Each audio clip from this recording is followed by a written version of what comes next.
Hello all and welcome back to my channel.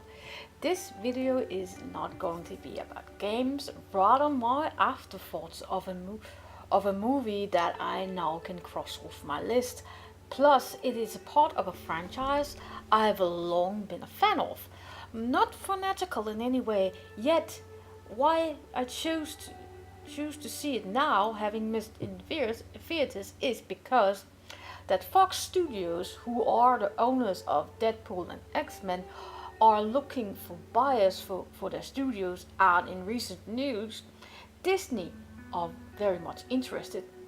Other than the two franchises I mentioned, and reason for this video is my concerns for the Alien franchise could be in jeopardy, that Disney could scrap any future development if the sales fall through. Yet at this point, nothing is certain, and let's move on to my review of Alien Covenant and my thoughts of this latest entry in the franchise. I will try to make it short as possible and try not to spoil it for any of you guys that has not seen it yet. Anyway, let's move on. The opening scene, we are giving an insight into David's own origins as he comes to life. I noticed this android we all know named himself when asked, as he gazes upon a well-known statue by Michelangelo.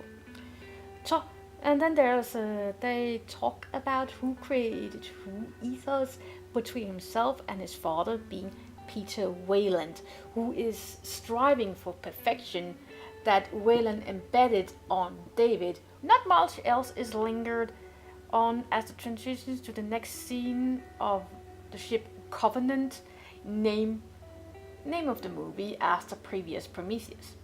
As the crew and the colonists sleep in their pods, Walter, modeled after David only in appearance, acts as a caretaker, making sure everything goes as it should with only Mother, the ship's AI.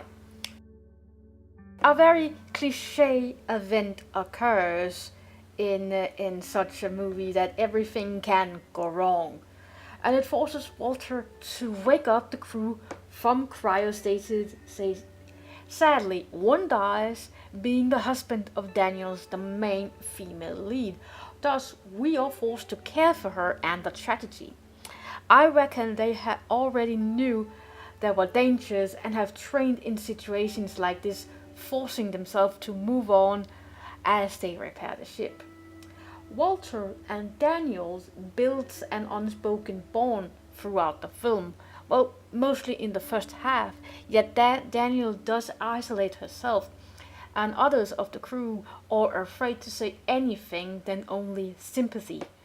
Walter serves as a shoulder to cry on, in a manner of speaking, as Daniels tells Walter what the plans were for her and her husband to do when arriving on the new world they were gonna colonize. There's no talk of how Earth's own well-being is. The crew and its 2,000 still sleeping colonists gets not much explanation why they chose to leave Earth on a many-year-long trip. The only info we get is that they want to start fresh on a new world.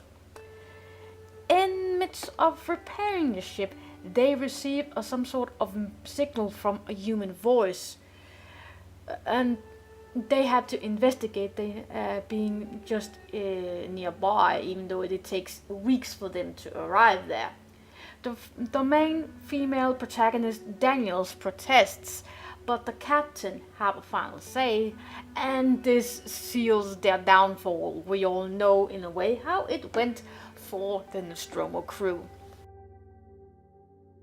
The first hour of the movie is well paced until not even the hour mark. We finally see some gore, but then the rest feels very lackluster for me, having turned from a horror sci-fi to an action sci-fi, with Daniels being a badass female lead, as we have seen in other Alien movies.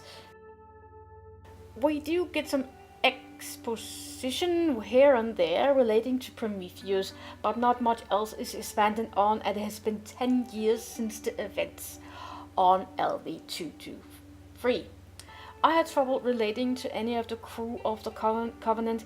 Yeah, of course their deaths were brutal and bloody, but not the same way as the Nostromo.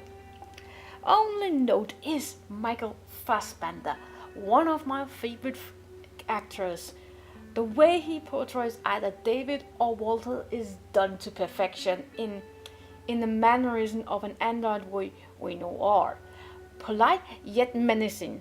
Both androids have their strengths and weaknesses to draw on. Fassbender to me held the tension of worth watching to the end, even as there was a half hour before the end I knew something was up, and already at that point knew there is gonna be a twist. Yet the ending gave me a lot of more question, how and why. Me personally, I love the bloody backburster scene as the new xenomorph is born, but not the one one we knew in the originals. I have to say the scene made Kane's death more merciful, but how the scene was cut too fast back and forth to really appreciate the gory scene forced me to rewind a couple of times to have a closer look at it. And the poor guy, the poor guy who died, it looked really awesome. Anyway, after this it was kind of went into a standard action flick. Call me weird, but I missed the days of practical effects. As well, of course CGI have gone a long way, but I was a little unsure what was CGI and what was not. Of course, yes, the xenomorphs were CGI, but which one were not? I couldn't really tell. But if I'm repeating myself again, this film is more of a popcorn flick. I can see why the movie didn't feel as a proper alien movie, which is sad to say from a person who loves the alien universe because of its dark and gritty tone.